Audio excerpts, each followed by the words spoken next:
bareedinaa fi simboo, gootummaa fi seenaan isaanii akka faajji bilisummaatti kan itti sirbamu, qe'ee ayyaanaaf simboon isaanii jilbaan nama oofu, qaaliin ilma Oromoo Artist Hacaaluu Hundeessaa sirba isaa Kuulleetoo jedhurra jedheessa isaa Lalisaa Indiriisiin barreeffame keessatti akkana jedhee ture. Bareedina keessaan gootummaa ishee arge yommuu koraaf baatu, goota sanyii gootaa gadameessa abbaa kee yaa sanyii warqitu, siidaangaan jaalalaa siidaangaan gootummaa giiftii warra yejjuu giiftii warra baabboo maaliif kan koontaatu jechuun kan weelliseef uummanni Walloo dhugumaan nama addaati.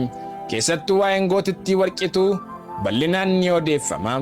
Walakkeessa bara 1868 uummata Oromoo Walloo olaantummaa Oromoo kaaba Itoophiyaatti sarbamee jiru deebisuuf dhamaatii guddaa taasisaa turaniiru. Giiftii Oromoo yejjuu kan taate Warqituu fi Sheek Jaafar abbaan gooticha tolaa namoota warraaqsa sana keessatti iddoo guddaa qabanidha. Kana malees wareegama lubbuu isaanii qaalii ta'e kaffaluuf kan ofitti murteessanidha. Mootichi Teediroos bara sana duguuggaa sanyii haalaan jabeessaa kan ture yoo ta'u, ilma Warqituu Amadee jedhamu booji'uun achi buutee isaa kan nabamsiise isa ture. Gootittii Warqituunis gumaa ilma ishee sana ba'uuf ciistee bultee hin beektu. Wayita Minilik Teediroos fonqolchuuf yaalii gaggeessaa turetti jibbaa faaloo dhukkubbii onnee ishee riba dhorkaa jiru ba'uuf inni diina kootii anaaf fira kooti jechuun Minilikiin humna fardaan deeggaraa akka turtetu himama. Waraana Teediroos kan mormoriin as darbanii uummata Walloo Oromootti duulan humna warqeen durfamu waraanaa bashtichaa Teediroosiin durfamu sanachi dachaasuun mormoriin ceesisaniiru. Buufata waraanaa Teediroos biratti waraana namtittii hedduu erga fixaniin booda warqeen gootittiin sanyii dhiiraa sun Magdallaa irratti Teediroosiin biyyoo nyaachiste. Gumaa ilmoo ishee fi gumaa Oromoota hedduu baatte.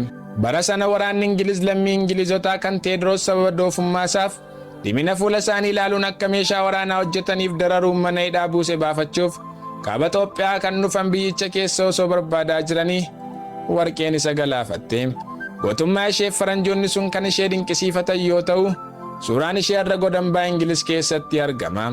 Egaa yaa jaallatamtoota ilmaan Oromoo, qe'een kaleessa dhiira mitii gootummaan shamarranii irraa boorratu, araddaan jaalalaaf simboo qabeessi sun, akkasumas bakki ijoolleen burraaqanii taphatan, qe'een ayyaantuuf gammachuun badhaatuu turte, olaantummaa diina isaanii irratti kan qaban, har'a garuu haala nama suukanneessuun jiraachuu dadhabee, gammachuun isaanii oonee sagalee boo'ichaaf rasaasaatu irraa argama.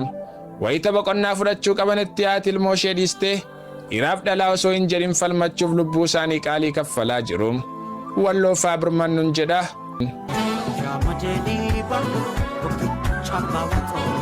Wali